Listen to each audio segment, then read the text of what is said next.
One. Hi, everybody. It's Lisa Copeland, and welcome back to the Art of the Big Sell. I cannot tell you how excited I am today that I have brought an automotive god onto my show. And when I say that, I mean it. You know, Bisi and I did a television show together in Canada, which is how we met. We shot a show for the History Station, and I don't know that it ever did anything, but we got to know each other. And he is absolutely one of the coolest guys you ever want to meet. And I want to tell you a little bit about him. So Bisi he is the CEO and chief engineer of his company, Bisi Moto Engineering, and a chemical engineer by training and entering university at the tender age of 15. He was a pharmaceutical researcher for years before he decided to bring his mad engineering skills to the pursuit of creating ridiculously fast cars. His automotive creations have appeared in numerous films and video games, and oh yeah, he likes to drive fast, but only on the track. So everybody, my special guest, my great friend, Bisi, say hello to everybody, tell them about you, and please pronounce your last name for me in full transparency. Sure, no worries. No worries. Hello, everyone. Bisi Ezerioha here. Ezerioha is a very simple last name. It sounds like Smith, well, where I'm from.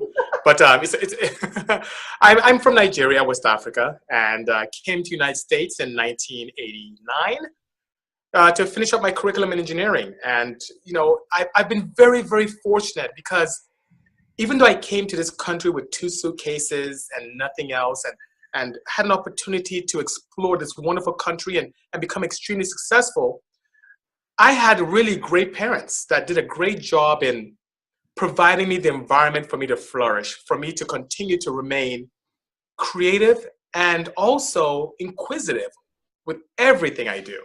So my parents are both scientists. My mom is a very, very brilliant biochemist. My father is a geologist. And they gave me the opportunities that most kids wouldn't see. But what I did with it is what was really exciting. I stayed curious. I'm the kind of kid that took things apart and tried to find ways to put it together and really had affinity for physics. And which is no shock that I'm now in the automotive scene, of course.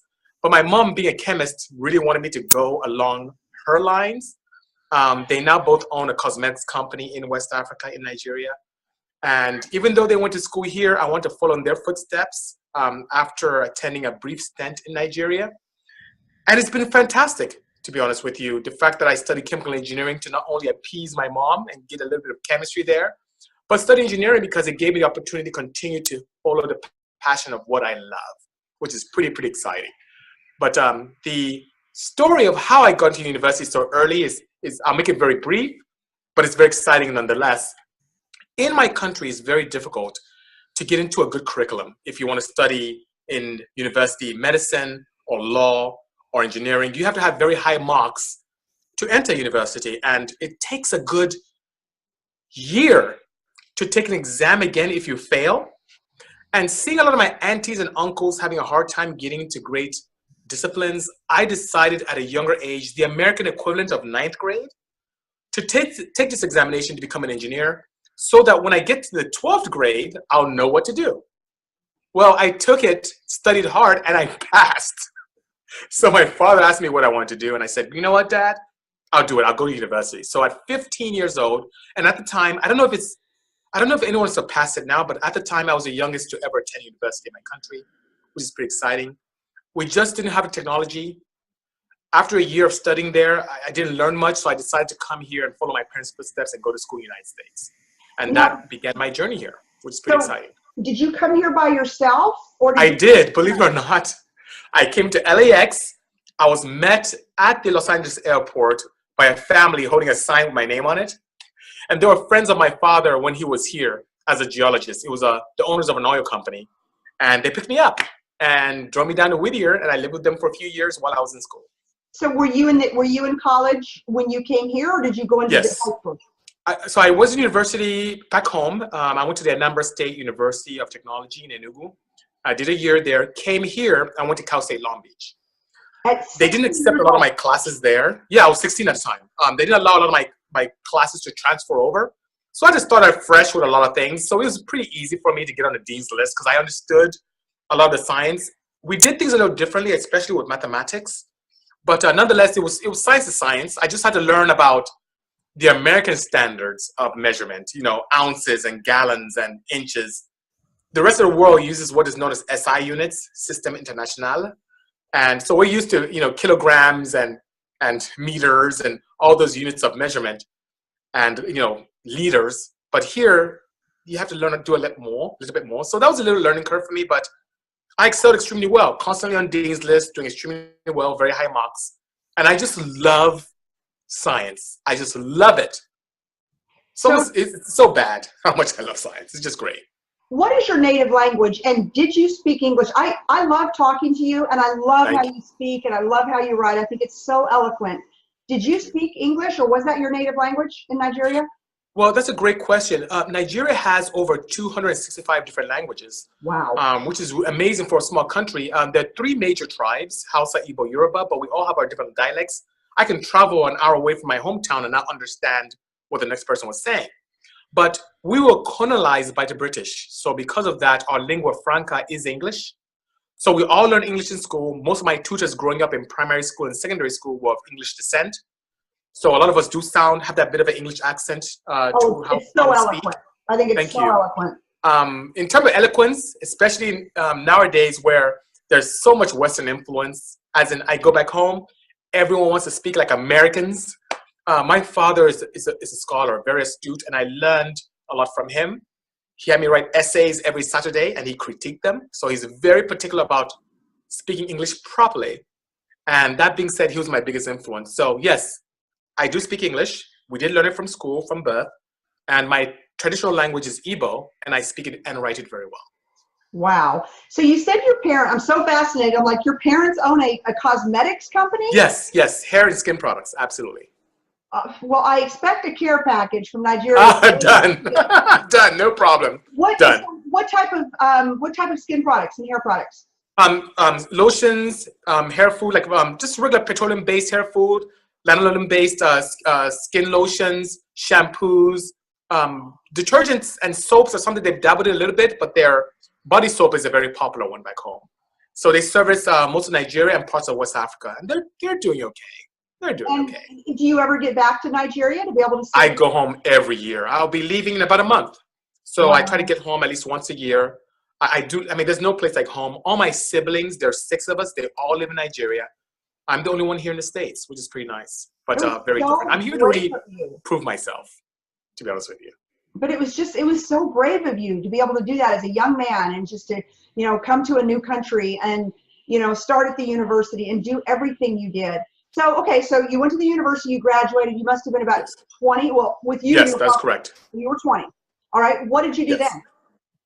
Well, I studied chemical engineering, of course, as I mentioned earlier, to appease my mom, to have a bit of a chemistry and also have that attachment to engineering that I love so much. And, unbeknownst to my mom, I took as many electives as I could in mechanical engineering. So, of course, we did fluid dynamics from ME, thermal, mass transfer, heat transfer, all that stuff. I took as many ME classes as I could because I love mechanical engineering. But I graduated with that. And towards my last semester, I did some internships at Mobil and Arco refineries here in the greater LA area. It wasn't my cup of tea. Most chemical engineers would just sit down on a chair and look at gauges all day. That didn't interest me. So I wanted to find a different environment, one where I can feed that curiosity. Lisa, since childhood, I always wanted to know how things work. I always loved figuring things out. It's one of the things that brought me to this country, to try to understand the culture and see what opportunities lay ahead of me. I've always been a curious person, and I have to understand what's going on. It's just what drives me so much, just to succeed and figure things out. And I've been blessed with the ability to do that very well. So I decided I need to get into an industry where I can take my passion and expand it very well. So guess what? I looked for and found a job in pharmaceutical research where we get unknown compounds, find ways to separate them, and I won't bore your audience with the intricate details of that, but it's pretty fascinating. Find ways of separating them and creating a process for quality control for those unknown substances. So that was fascinating. I'm like, oh, this is great. But you know what, Lisa? After a year or so, it became kind of easy for me. It really did. whether it's organic or inorganic compounds, I find easy ways of separating it. I think you're officially the smartest person I know. Like, You're seriously. too kind. Oh, you should meet my mom. She is, I I don't know am her, nothing though. compared to her. I'd She love to is know her. amazing. So people say I'm bright. She is just a genius. But I noticed something one day when I went to work in lab, Lisa. One of the doctors that I reported to, he had a doctorate in chemistry, actually gave me a sample to analyze, and I finished it in 2 hours. And he delayed the results for 2 weeks. So it could look like we were working really hard to figure this out. Right. And I felt that was very unethical. And that's when I decided, no, I need to look for something else to do. And I also noticed something else, Lisa. The guys upstairs, above us in the lab, because we were underground, the sales guys made a lot more money than us lab rats. And they always called me to ask me questions. And I love people. You know, as an engineer, I'm not like a lot of my peers. I'm outgoing. I love interacting with people. I love speaking to people. That's why I have, I love this interaction with your audience and have my own little Tech Tuesdays on Instagram Live. I just love interaction. I just love people. And me being a crazy scientist doesn't impede that. But I noticed as salespeople, I could do a better job and also be financially stable. So I decided to defect into sales. And I got into pharmaceutical sales at a very young age. At the time, I think I was maybe 23 or 24 at the time. And Lisa, I knocked it out of the park. I got my first job. You crushed it. It was, Lisa, first I was given the worst territory in the country, which was downtown LA. Ooh. In the hood. I had Watts, South Central, Inglewood, parts of Beverly Hills, East LA, all the places that people didn't want to go to. The territory was empty for like a year and a half. And I was given this, here you go, make it happen. You know what happened, Lisa? Based upon me looking for opportunities, staying persistent, and once again, being a great problem solver, I took that territory, worst in the nation, to #1 in a year and a half. In a year and a half. Repeated that, which, you know what's great about the sales industry sometimes, is when you exceed a goal, the next year that becomes your baseline. Okay, now do better next time. And guess what? The next year, I did it again. Okay, here's your new base. And I did it for the 3rd year in a row.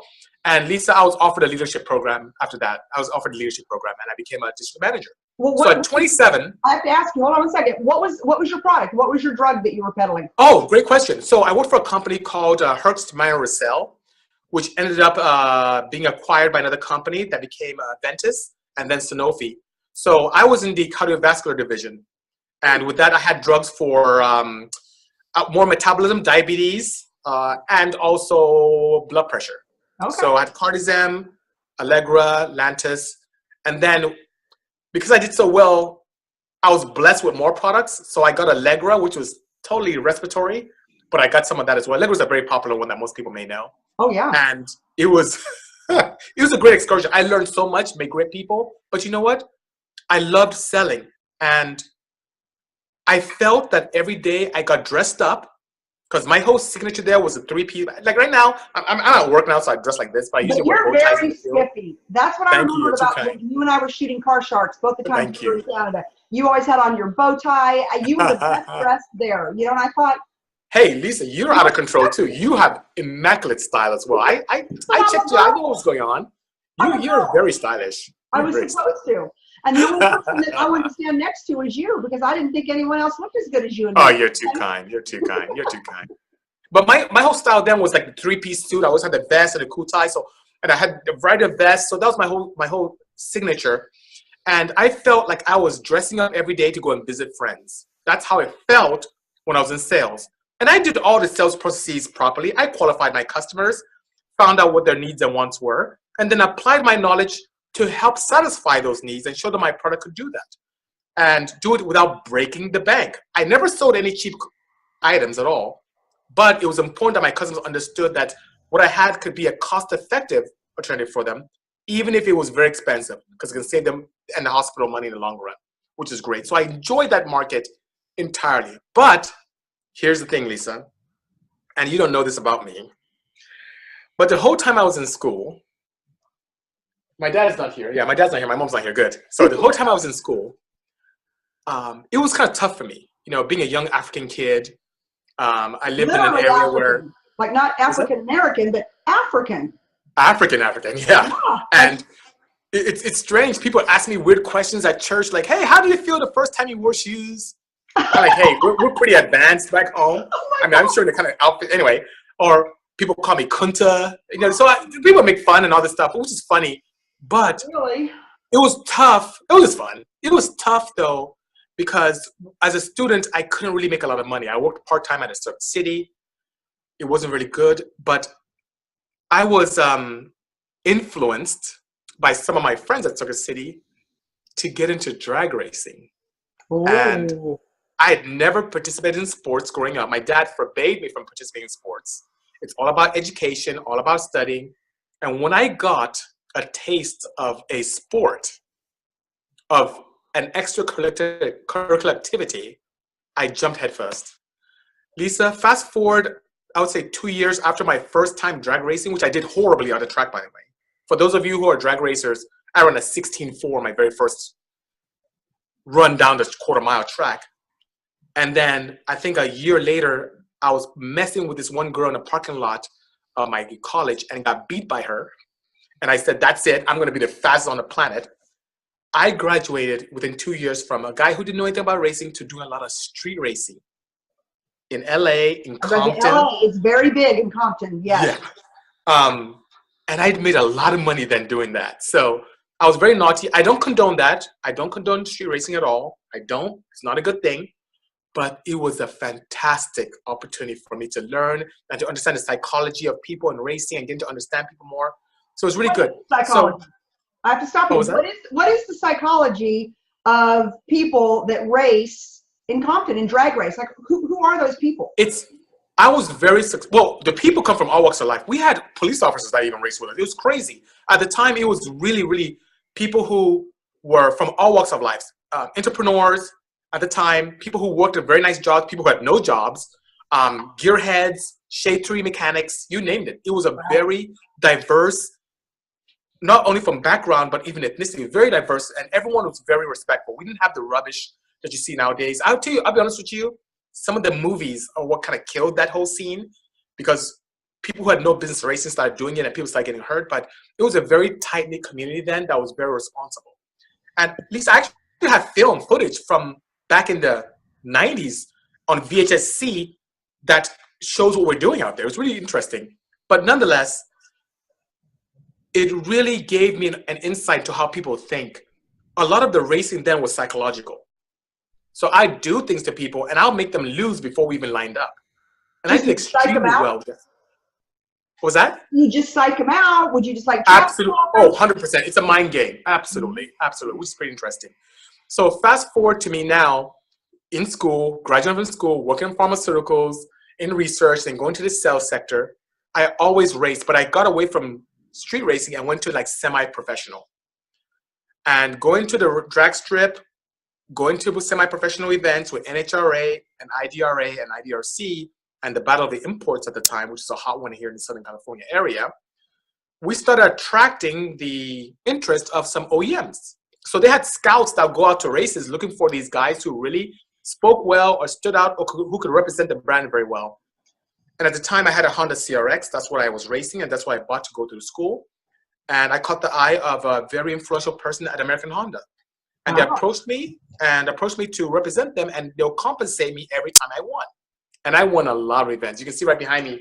Well, I was going to ask, where talk on those trophies? Thank you. And half of them are at home. These like half of them in my office here in Ontario. So it's really great, Lisa. It's one thing I can really attribute my success to is my desire to succeed in anything I do. My desire to improve in every facet of my life. And really taking a scientific approach to solving those problems, the problem being me wanting to improve, and also the fact that I happen to love cars. And there's one thing that has really helped me tremendously, above and beyond your book even, is persistence. No man is an island, and Rome wasn't built in a day. You need to stay persistent to be successful. It doesn't come easy. You have to grind away and stay at it and stay focused. It's, even if you're building a race engine to a project car for a major manufacturer, to build, I build vehicles, Porsches for EA, Electronic Arts, for video game franchises, whatever the case may be, you come across failures. And I never look at those failures as bad things. I look at them as education and learning opportunities. And that has helped me tremendously become more and more successful. And as long as I look at as wins, as positive things, and setbacks as education, I'm unstoppable. Unstoppable. Okay. So I'm going to come back to cars in a minute, but I want to take you down a social issue that is. I've filmed a few shows today, and I've asked everybody about this, and I thought I wanted to ask you, as somebody who came to this country with 2 suitcases, yes, and made your own way and your own path and your own success, honestly, against all odds. Yes. Because literally a young African boy versus African American, big difference. Yes.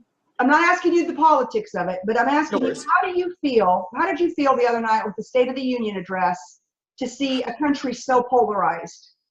It's actually quite frightening, to be honest with you, because it doesn't really help anyone.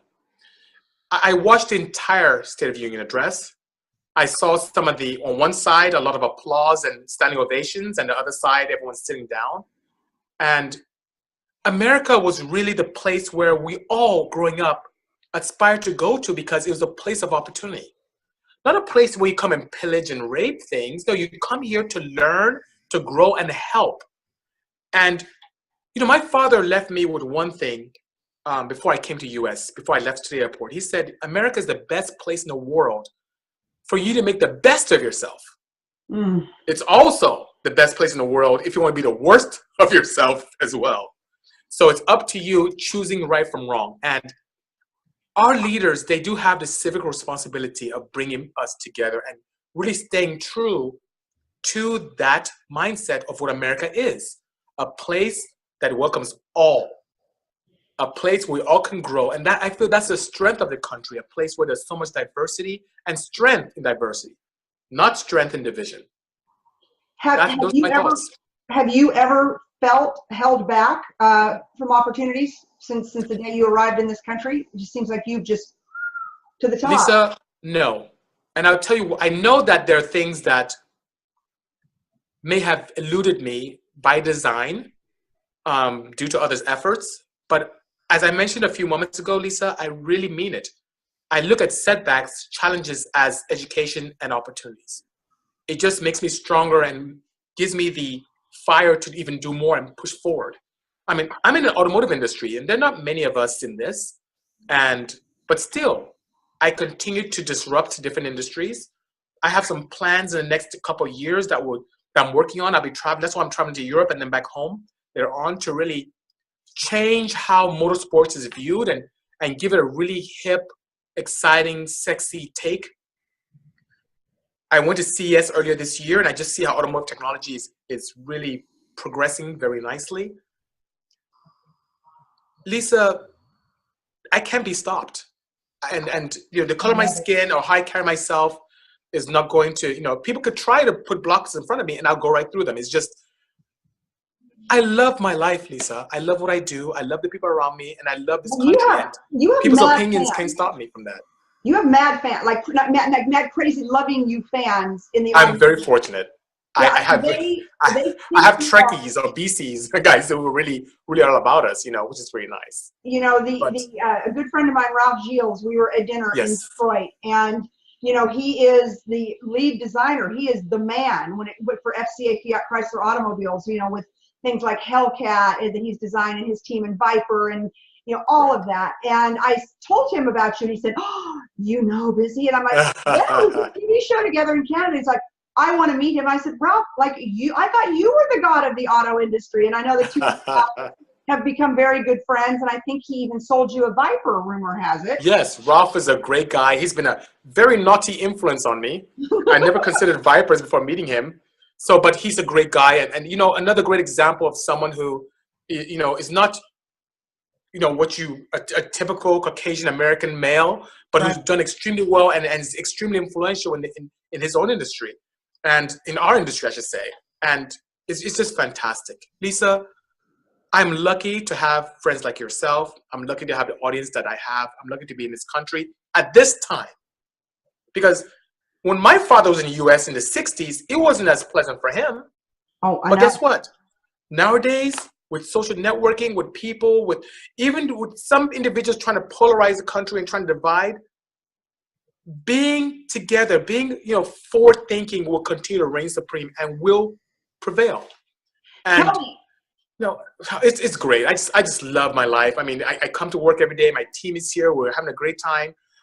This morning we got off the phone with Hot Wheels, and we're doing more stuff with Mattel. I have three Okay, cars in the Hot Wheels arsenal. what are you doing with Hot Wheels and Mattel? And I'm going to need a care package for my grandson Eli. Oh, I have something for you. So He is right a now I built this crazy 1,000 horsepower minivan. So they're launching a very elite series, a high-end series of vans from Ford, from Chevrolet, and then mine is one of them. My Bisi Moto van is one of them, and that launches this month, which is great. A Civic Type R. They're launching a BC Viper, which is really interesting. Yeah, thanks, Ralph. It's so much going on, and I signed a 10-year contract with them, which is really good. So I'm pretty excited. Mattel, they're great guys over there. I really like them a lot. That is so. Okay, so you're going to have Mattel Hot Wheels that are named after you. Oh yeah, right here. Let me see. Right here in front of me, I have. Right here is like a BC. Oh, hold on. I got to take a picture of this. I'm putting this up. Okay, Yeah, this is like a BC Type R, which is pretty interesting. So and it's Hot Wheels, and that just came out. And they sent me more here, which I'll have to leave the screen to go grab it. But I have the minivan one, which is go grab it. We have to see it.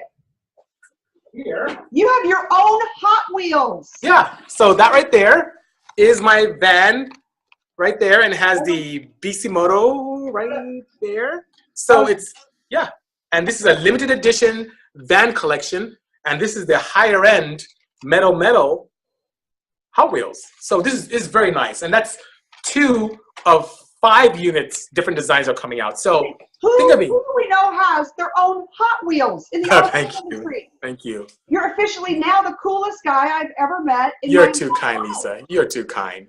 It's just this country has so much opportunity, and once again, persistence and dedication. And there's more to come. There's absolutely more to come. This is the tip of the iceberg. I want you to tell us about your beautiful family and your newest addition.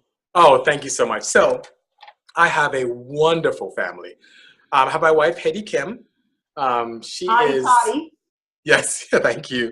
Very attractive girl, very nice girl. I met her, a very interesting story how we met, believe it or not. I met her at a petrol station as I was getting fuel.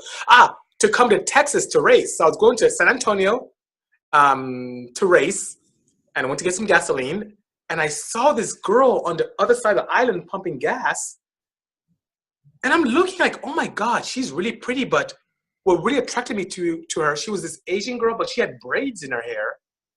I'm like, oh my God, I have to get to know this girl. So being the sales guy that I am, I just went up to her, introduced myself, asked her if she was married. She said no. Asked her if she was courting anyone. She said no, she wasn't courting anyone. Kind of gave me a look like courting. Who says that? Right. And I asked her for a number. That I'd love to. I'm traveling to Texas, and I'll be back in a week, and I'd love to be able to, take you to dinner somewhere. And she kind of gave me the look. I don't know. I'm like, it's no big deal. It's just dinner. And she reluctantly gave me her number. And Lisa, I used to play games back in the day. So I waited 2 months. Yeah, 2 months. To call that gorgeous woman? You waited 2 months? Just so I don't come across as someone who was desperate.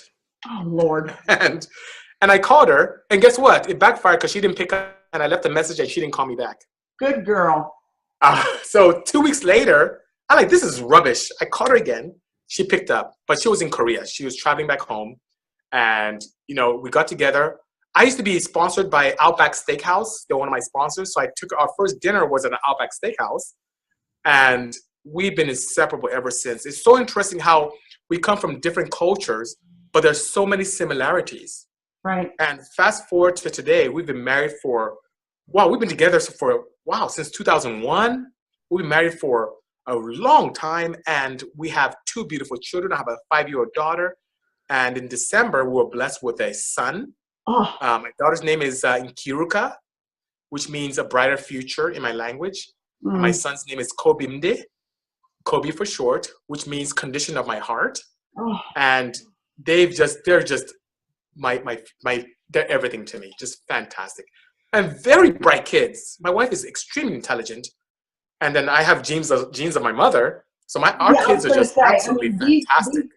These kids are going to be rocket scientists. Yeah, I can't wait to see what they turn out to be. They're just wonderful kids. Even my son at a month old, he's so aware and holding his head up and swatting things around when he doesn't want it. He's just really out of control. It's great. So I have a wonderful Lisa. What else could I ask for? I have great friends like you, a wonderful family, a thriving business, Hot Wheels, video games, film. Lisa, it's great. But the best is yet to come. And maybe, you and I are going to get this television deal that we're talking about. And Lisa, we will set the world on fire. It'll be fantastic. Absolutely. You're my favorite person on set to work with. I'll tell you, even Chalk Tobin was and is a very good friend of mine, but I liked you better. So I hope. Oh, you're too kind. You're too kind. Thank you, Lisa. Okay, Thank you so much. Before we sign off, tell us a project you're working on besides Hot Wheels. I mean, big deal, Hot Wheels, right? Tell us about a car you're building, or a high-end client you've got, or a movie star. I want to hear some dirt. I want to hear something that I get to before anyone else. Well, one of the most popular. So I have Spike Ferenczen. It was one of the writers for the Seinfeld show and also for Letterman. And we've done a lot of cool things together. He's driven quite a few of my cars. He has a show here in LA known as Car Matchmaker, which is pretty popular. And we just saw him yesterday at the Peterson Museum.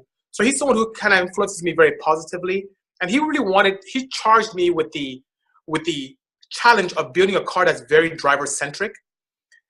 And so I do a lot of Porsche stuff. So I recently just built this crazy twin-turbo, mid-engine, mid-seat Porsche with a fixed seat, telescoping pedals. So I could drive it. You could drive it. The seat is so balanced, and you can telescope the pedals and the steering. Absolutely fantastic. Makes 500 horsepower and has a button on the steering wheel, a push-to-pass button. You press it, 100 horsepower, just like that. Wow. To pass someone or to have fun, or if you feel like it, which is pretty cool. So that's a recent one I did, which is pretty exciting.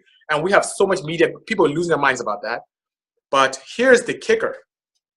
I'm a huge advocate of old school classic cars. I love the old Alphas. I love the old Porsches. I love the beauty of classic European cars. But I'm not a huge advocate of old technology. I love new technology. So I can just share this with you and your audience. I am currently in the process of building the most technologically advanced classic 911 to ever grace this planet. Oh, I just got chills.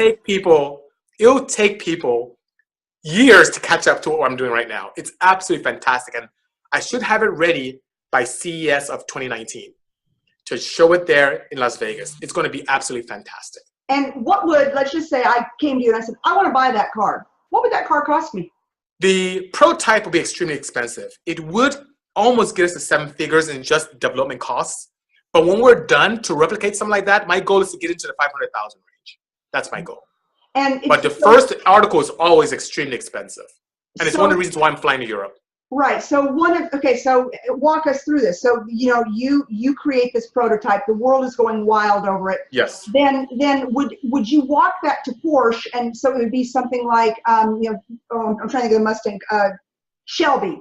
Like, so, would yours be the BC, and Porsche would take it and manufacture it and sell it, or how would that work? That's a great question. It'll be more akin to what some of my peers do today. So you have companies like Singer where they have their own design, where they reimagine certain marquees. Yes, that's something what I would do. Porsche has their own project that's very similar coming soon, but it's not as advanced as what I have coming. It's nowhere near advanced. And it doesn't look classic. What I'm doing right now is something where, as a brand, as Bisi Moto as a brand, consumers could purchase from us directly. And I'm building in such a way that can be easily serviced anywhere they are in the world without challenge. Okay. It's going to really disrupt how we think about performance vehicles, especially as it pertains to pro touring, which is very popular in the United States, where you take an older chassis and you infuse a newer engine from an LS or a newer Dodge engine. This is way more. This takes that to the next level, which is pretty exciting. But it'll have the beauty of a classic 911. It will look absolutely impeccable. So I'm pretty excited about that. Okay, well, in closing, I want to ask you, Yes. what do you see in the next 5 years as being the most disruptive technology in the automotive industry? What is your prediction? I would say human to vehicle interfacing. Yeah, It's autonomous? something that I know for sure, where you now interface with your vehicle differently. I've been in good demonstrations with Toyota and also a little bit with Ford and some other things I can't really talk about, but we're starting to see more and more autonomous opportunities with vehicles. But above and beyond autonomy, interfacing with a smart AI in your vehicle is something that's going to happen very soon. And what that does, it really helps you embrace that commodity that's so important to us, time. You Yes, think of Uber, and Uber is doing extremely well. Uber is not a transportation company. Uber is a company that helps us manage time better. So absolutely. it's the same thing with imagine where you and I can go into a vehicle and we can have this discussion while I'm getting from one point to another. Instead of just sitting here in my office, I'm traveling to the airport. I'm going to the next city.